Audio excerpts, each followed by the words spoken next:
Jadi saya sahabat baik, dekat, akrab Ustaz Somad. Ini ada parang panjang. Kalau Ustaz mau dari ring bagus nih Pak Ustaz, saya mau kasih sama Ustaz untuk nanti motong hewan kurban. Oh ini, itu latihan apa tuh? Latihan keberanian, latihan memotong daging, latihan. Tapi jangan katakan umat Islam itu ekstrim. Ini orang Islam ini ekstrim nih, nanti bawa golok. Hai kaum muslimin, sudah sampai masanya, persiapkan golokmu, persiapkan pedangmu. Untuk apa? Motong hewan kurban. Bismillah, dengan nama Allah. Allahu Akbar, Allahu besar. Allahumma minka, ya Allah dari engkau, walaka untuk engkau. Potong. Siap. Saya tahun lalu saya beli satu golok panjang. Ada satu orang datang ke kampus, dan ini insya Allah akan ada sahabat memberi, insya Allah 2 golok. Tapi sampai sekarang belum pernah saya pakai lagi. Kenapa? Saya dikatakan orang keras. Jangan undang Ustaz Somad, itu Ustaz ekstrim, itu Ustaz keras. Dia tak paham. Saya ini bukan keras, saya ini lembut dan manis, es krim. Lembut. Sampai memotong kambing pun saya tak sampai hati sampai sekarang. Saya, kalau ada orang mengatakan saya ini humanisme kemanusiaan, saya ini lembut pada binatang, saya bukan cuman humanisme kemanusiaan, saya kambingisme. Tak sampai hati saya menengok kambing itu meregang nyawa. Tapi kalau sudah ditusuk, dikasih kecap, dibakar, nah itu tak sampai hati pula menolaknya kan. Oh, mana ada Islam menolak. Apa ibu yang dimuliakan Allah SWT. Nah yang muda-muda, latihan. Selama ini pelatihan apa? Pelatihan penyelenggaraan jenazah. Udah banyak yang bisa. Bahkan kemarin 17 Agustus 1945 ada yang ngirim video ke saya. Ini baru cerdas perlombaannya Pak Ustaz. Apa? Ada yang lomba makan kerupuk, ada yang lomba pukul-pukul bantal, ada yang lomba panjat pinang. Ini mantap. Religi, tidak perlu biaya banyak. Apa dia? Lomba penyelenggaraan jenazah. Wah, siapa yang paling cepat? Ini jenazah langsung sumbatkan. Wah, mantap. Ini bagaimana menyembelih kambing supaya orang tahu. Dengan itu dia sedang melihat yang muda-muda, yang sombong-sombong, yang perkasa-perkasa, yang katanya pemberani. Begitu mengambil pisau tajam, berani tak menengok darah tumpah? Ini jangan-jangan gaya metal tapi ternyata mabuk darah. Begitu menengok darah tumpah, berkunang-kunang loh. Kambing tak mati, dia pingsan. Paksa ketua masjid nelpon ambulan. Assalamualaikum, rumah sakit umum ya, tolong datang ke masjid kami. Kenapa? Ini ada anak-anak muda perkasa yang katanya selama ini ikut geng motor, ternyata mentalnya nengok darah kambing pun tak sanggup. Bapak ibu yang dimuliakan Allah Subhanahu wa taala, mau mana?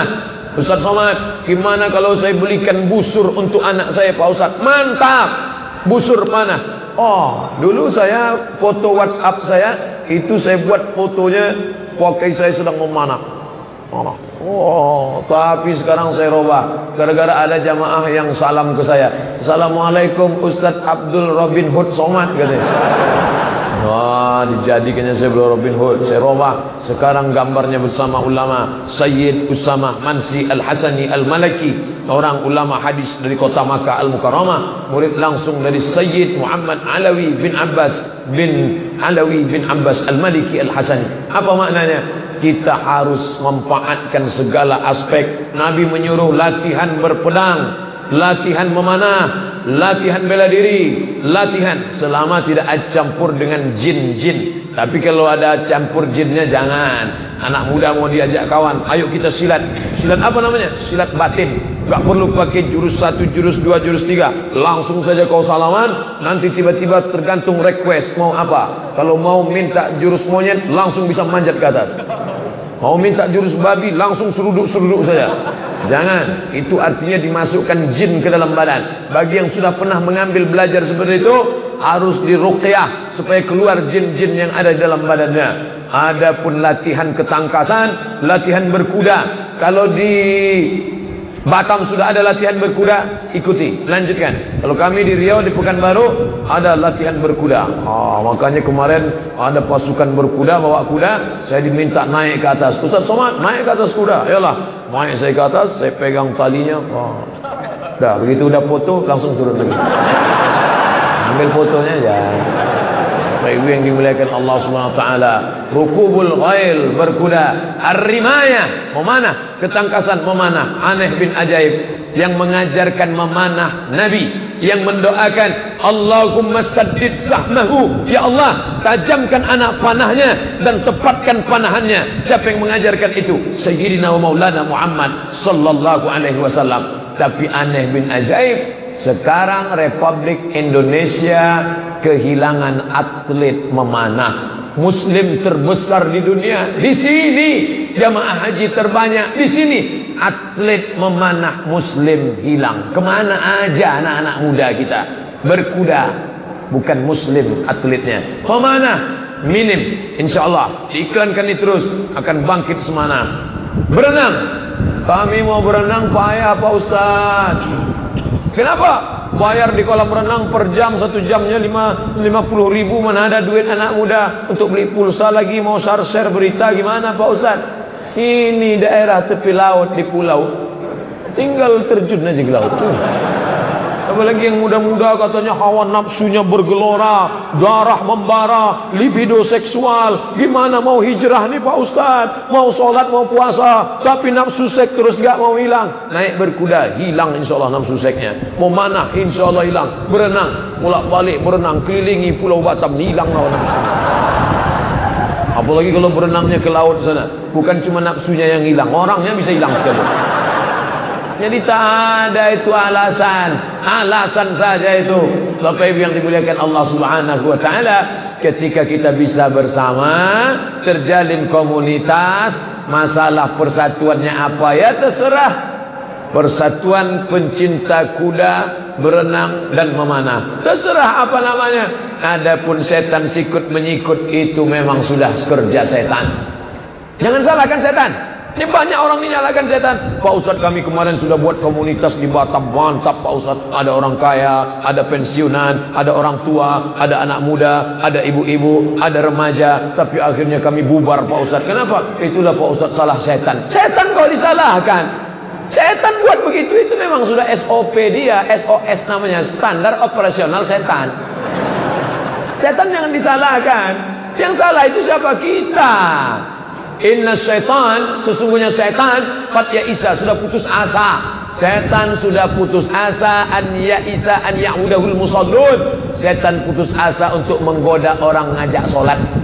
Kalau sudah setan melihat ada orang solat di Masjid Al-Khair, dia tidak lagi ngajak, ayo sembah aku, ayo sembah setan, ayo sembah jin, ayo sembah Lata. Nah, dia tidak goda kita lagi. Ya Isa, hadis riwayat Sunan Tirmidzi. Inna syaitan, setan qad ya Isa, sudah putus asa an ya'budahul musallun. Setan putus asa menggoda orang untuk ngajak nyembah dirinya. Lalu dia goda dari pintu mana? Walakin fit tahrish, ditanamkannya permusuhan, isu-isu, cakap-cakap, fitnah-fitnah di antara orang-orang yang sudah sholat. Itulah kenapa sebelum menyembelih kurban, Ibrahim alaihissalam melontar jumrah ula 7, wusta 7, akobah 7, 7, 21 tanggal 11, 7, 21 tanggal 12, 7, 21 tanggal 13. Apa maknanya? Setan datang dari berbagai arah. Ketua dia goda, sekretaris lolos, sekretaris dia goda, anggota lolos, anggota dia goda. Apa kata setan? La atiyannahum min baini aidihim, aku akan datang dari depan, wa min khalfihim, dari belakang, wa an aymanihim, dari kanan, wa an shama'ilihim, dari kiri. Semua aspek dia datang. Makanya 3 hari melontar jumrah, 3, 7, 7. Mau kurban ini, godaannya luar biasa. Berapa harga kambing sekarang? 2,5 juta, 2,7. Mau kemana Bau? Mau kemana Pak? Mau kemana Mbak? Mau kemana Jang? Mau ke masjid? Mau ngapain? Mau bayar kurban. Berapa setorannya? 2,5. Samsung sekarang 2,1. Kalau ada orang yang menghalangi bapak, menghalangi ibu, siapkan batu 7 biji, lontar. Jumrah ula, jumrah wusta, jumrah akobah. Inilah yang dikatakan Ustadz kemarin. Yang merusak persatuan kita ini, inilah yang dilontar. Tapi ingat, ketika saya sampai di Mina, Ini tiang, di bawah tiang itu ada sumur. Saya lihat ke dalam sumur, ternyata dalam sumur jumroh itu bukan cuma batu, padahal sunnahnya batu sebesar ujung kelingking. Begitu saya lihat ke bawah, bukan cuma batu, senter, payung, sepatu ada. Orang-orang yang Arab, yang alim melontar pakai batu. Yang jahil, yang nggak belajar agama, dicopotnya sepatunya setan. Kaulah yang sudah menggodaku selama ini setan. Padahal itu hanyalah simbol permusuhan dengan setan. Tanggal 10 Jumrah Aqabah saja, tanggal 11 3 Jumrah, tanggal 12 3 Jumrah, tanggal 14 3 Jumrah. Apa? Simbol permusuhan keabadian dengan setan. Tapi nanti Bapak Ibu lihat, orang pulang haji, Pak Haji, Bu Ajah, bahkan yang mungkin yang sudah berangkat tahun lalu, setan pun heran. Dulu kau lontar aku sampai kesetanan di Mina, hari ini kau yang mengajak melanjutkan MOU ini, Memorandum of Understanding between me and you. Apa sih mau lu, kata setan. Bapak Ibu yang dimuliakan Allah, semua orang tahu setan itu musuh, semua orang tahu setan itu jahat, tapi tak banyak yang menjadikan setan sebagai musuh. Makanya apa kata Allah? Inna syaitana lakum aduwan. Setan itu musuh kamu. Fattakhidhuhu aduwa. Jadikan dia sebagai musuh. Kalau sudah bersama, bersatu di Masjid Al-Khair, bersama menjadi jamaah masyarakat komunitas muslim di Batam, dimanapun kita berasal, jangan mau dipecah belah karena isu-isu. In ja'akum fasiqun binaba'in. Kalau ada orang datang bawa isu, fatabayyanu. Bahasa kitanya tabayyun, bahasa Inggrisnya clear, klarifikasi. Bu, ya, kabarnya kemarin ada yang ngomong begini, begono. Betul enggak? Oh enggak betul itu semua. Ini rekamannya suara. Banyak orang niru suara saya, kayak suara saya ini. Ini gambar foto ini. Foto saya ya. Mungkin agak mirip-mirip saya nih, tapi bukan saya. Terus yang ngomong nih siapa? Mohon maaf, saya memang hilap kemarin. Kalau salah ngaku. Apa salahnya mengaku? Jangan marah. Betul kamu ngomong saya. Jangan pindah macam-macam. Nanti saya bawa kamu ke pengadilan. Siap kamu masuk penjara. Menutupi kesalahan dengan kemarahan hanya akan menimbulkan efek yang lebih besar daripada itu. Marah tak menyelesaikan masalah. Kalaulah marah bisa menyelesaikan masalah, marah-marah aja kita se-Indonesia ini, selesai masalah hutang luar negeri kita. GMI, GMN, Gerakan Marah Nasional. Anda marah, selesai masalah. Yang dikatakan kan tidak begitu, menyelesaikan masalah tanpa masalah, pegadaian syariah. Bapak Ibu yang dimuliakan Allah Subhanahu wa ta'ala, kemesraan ini jangan cepat berlalu. Kenapa? Karena orang beriman kalau sudah berkawan, bersahabat, berteman, sama-sama di rumah Allah, ketemunya satu hari berapa kali? 5 kali ketemu. Subuh ketemu, Assalamualaikum Pak Haji, Assalamualaikum, apa kabar, sehat. Zuhur ketemu. Saya zuhur nggak di masjid dekat rumah Pak Ustadz. Di mana? Saya zuhur di masjid kantor. Ketemu sama kawan-kawan di kantor. Saya zuhurnya di pasar dekat ruko Pak Ustadz. Ketemu lagi. Asar jumpa, maghrib pulang. Jangan sampai tidak ke masjid. Ketemu lagi. Isya sebelum tidur malam. Apa kabar? Sehat. Ketika regang hubungan mulai agak jauh, datang bertamu. Assalamualaikum. Waalaikumsalam. Assalamualaikum. Waalaikumsalam. Assalamualaikum. Salah, karena nggak ada huruf wawunya. Assalamualaikum, itu yang betul. Ini panjang pula. Assalamualaikum. Atuh. Assalamualaikum. Waalaikumsalam. Kita biasanya ketemu subuh, ketemu zuhur, ketemu asar, ketemu maghrib, ketemu isya. Kenapa kau tak pernah lagi datang ke masjid, wahai saudaraku? Mohon maaf saudara, aku tak lagi bisa datang ke masjid. Kenapa? Rezekiku sudah lancar. Dulu orang kalau jarang ke masjid, sakit, mati, sakit. Orang sekarang enggak. Waktu rezekinya seret, susah, ke masjid. Subuh ketemu, zuhur ketemu, asar ketemu. Bahkan waktu jam 9 pagi kita mau ketemu juga. Begitu sudah mulai kaya raya. Jangankan subuh, zuhur, asar, maghrib, isya, Jumat pun kadang tidak. Ketemunya Idul Adha. Itu pun jemput kupon untuk ngambil daging 2 kilo. Ini kan parah orang ini. Maka mesti diingatkan. Yang mengingatkan itu siapa? Yang mengingatkan itu bukan mesti ustaz naik ke atas mimbar, Assalamualaikum warahmatullahi wabarakatuh. Itu khutbah namanya. Adapun mengajak itu berkawan, bersahabat sambil duduk ngobrol. Bro, kita ini hidup tak akan lama wahai saudaraku. Apa yang mau kita kejar? Dunia ini ya beginilah. Berangkat dari rumah, pergi ke kantor, pergi bisnis, jalan-jalan, liburan ke Bali, ke Hong Kong, ke Thailand, ke Bangkok, kemana. Habis itu lagi terus. Kita ini seperti semut yang bolak-balik dari sarang makan, sarang makan. Habis itu mati. Yang akan kita bawa ini apa wahai saudaraku? Respon dia baik, menetes air matanya. Iya, aku sudah lama khilaf. Ayo kita ke masjid. Alhamdulillah. Alhamdulillah. Tapi tak semuanya respon begitu.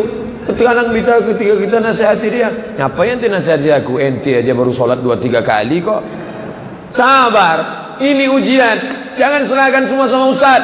Saya kan polisi, saya kan tentara, saya kan pengacara, saya kan teknisi, saya kan pegawai PLN, saya kan pegawai PDAM, saya kan bukan ustaz. Semua sudah saya serahkan ke ustaz.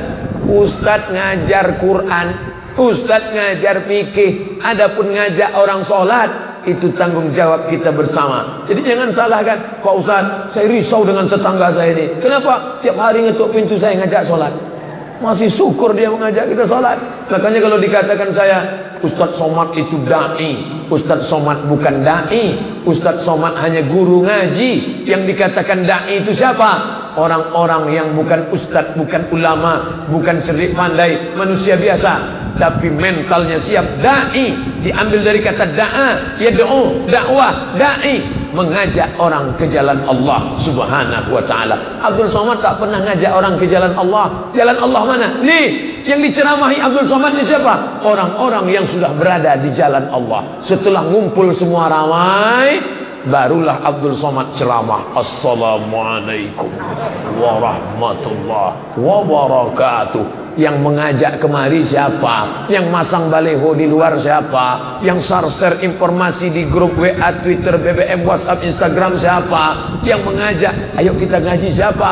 Itu yang pahalanya lebih besar. Jangan heran nanti kalau antrian mau masuk ke dalam surga, jamaah pada heran, Ustaz Somad mana? Ustaz Somad mana? Rupanya Ustaz Somad nun paling ujung belakangan. Jangan kau sangka dirimu penghuni surga, saudaraku. Kalau kau sangka dirimu penghuni neraka, bersyukurlah aku penghuni neraka, kalian penghuni surga. Di saat diri merasa rendah, hina, kotor, bergelimang dosa, menetes air mata, turun rahmat Allah. Tapi kalau kau sudah klaim, aku penghuni surga, semua kalian neraka, neraka, neraka, saat itu kita sedang angkuh dan sombong. La yadkhulul jannah, tak masuk surga. Man kana fi qalbihi, siapa yang dalam hatinya mithqala habatin min khardalin min kibrin, ada sombong sebesar biji sawi. Jangan pernah merasa diri kita besar. Nampak anak kecil lari-lari, lompat-lompat. Oh anak kecil, kau belum ada dosa, sementara aku sudah bergelimang dosa. 40 tahun umurku sudah, terbuka pula umur saya sudah 40 tahun. Nampak bapak-bapak yang jauh lebih tua dari saya. Pak, engkau sebaya ayahku, Pak. Bu, engkau sebaya ibundaku, Bu. Umurmu sudah panjang, Bu. Kau sudah beramal soleh, Bu. Anak-anakmu soleh-solehah, Bu. Anak-anakmu orang baik, Pak. Sementara anakku masih kecil lagi, Pak. Amalmu sudah banyak, aku belum ada apa-apa. Nampak orang kafir. Kau mungkin hari ini kafir, saudaraku. Tetanggaku, kawanku sekantor, kau kafir. Tapi kalau kau rajin dengar-dengar YouTube yang ada tulisannya Abdul Somad LCMA, insya Allah Allah berikan hidayah ke dalam hatimu, lalu kau masuk Islam, maka segala amalmu yang di masa lalu, dosa-dosa hilang bersih, dan amalmu akan diulang dari nol. Di dunia ini yang amalnya diulang dari nol cuma 2, satu mu'alaf, satu lagi pegawai Pertamina. Ulang dari nol ya Pak. Bapak Ibu yang dimuliakan Allah Subhanahu wa taala, sehingga kita tak pernah merasa diri kita ini besar. Kita hanyalah butiran debu di antara samudra kuasa Allah Subhanahu wa taala. Wa takunul jibal, saat itu bukit-bukit, Gunung Bromo, Gunung Kidul, Gunung Merapi seperti apa? Kal ihnil manfus, seperti bulu kambing dihembus angin. Cukur bulu kambing, letak ke tapak tangan, hembus dengan hembusan yang kuat, lebih kuat lagi, letakkan situ. Seperti debu bulu kambing yang dihembus angin. Kalau Gunung Bromo, Gunung Kidul, Gunung Merapi seperti debu bulu kambing dihembus angin, lalu Abdul Somad ini seperti apa? Nggak ada apa-apanya kita. Yang disombongkannya apa? Jabatan. Cuman 5 tahun, 1 periode, 2 periode 10 tahun. Kalau tak ditangkap KPK. Harta punya kita sekarang. Tapi orang-orang kaya itu ternyata hutangnya lebih banyak daripada hartanya. Apa yang disombongkan? Cantik, elok rupa akan menjadi santapan cacing tanah. Lalu yang dibawa mati itu apa? Inilah persahabatan, persaudaraan, orang tua, ibu-ibu, bapak-bapak, pejabat, rakyat jelata, sampai masanya dicari Allah Ta'ala di padang mahsyar. Di padang mahsyar. Padang mahsyar itu lebih luas dari padang panjang. Padang mahsyar. Adam, Idris, Nuh, Saleh, Ilyas, Zakaria, Musa, Yahya, Isa, Daud, Sulaiman, semuanya berkumpul. Dari Sulaiman sampai Solomon sampai Sulaiman, semuanya berkumpul. Saat itu dicari oleh Allah Ta'ala.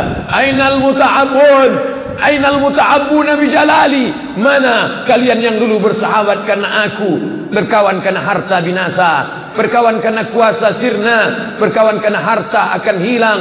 Tapi kalian yang berkawan karena Allah, berkawan karena jamaah, bersahabat karena la ilaha illallah Muhammad Rasulullah, bukan karena kepentingan. Dicari Allah. Ainal muta'abbuna bijalali. Mana orang-orang yang dulu berkawan, bersahabat karena aku. Allah cari dia kenapa? Azilluhum tahta zilli. Akan aku naungi mereka di bawah naunganku. Yauma la zilla illa zilli. Tak ada saat itu naungan kecuali naungan aku. Mudah-mudahan kita semua termasuk yang berada di bawah naungan Allah Subhanahu wa taala.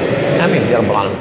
Tadi saya mulai pengajian ini jam 4, sekarang pas jam 5, 60 menit. Di mana-mana saya ceramah 60 menit sesuai yang tertulis di botol 600 ml. Kalau begini tak sampai 600.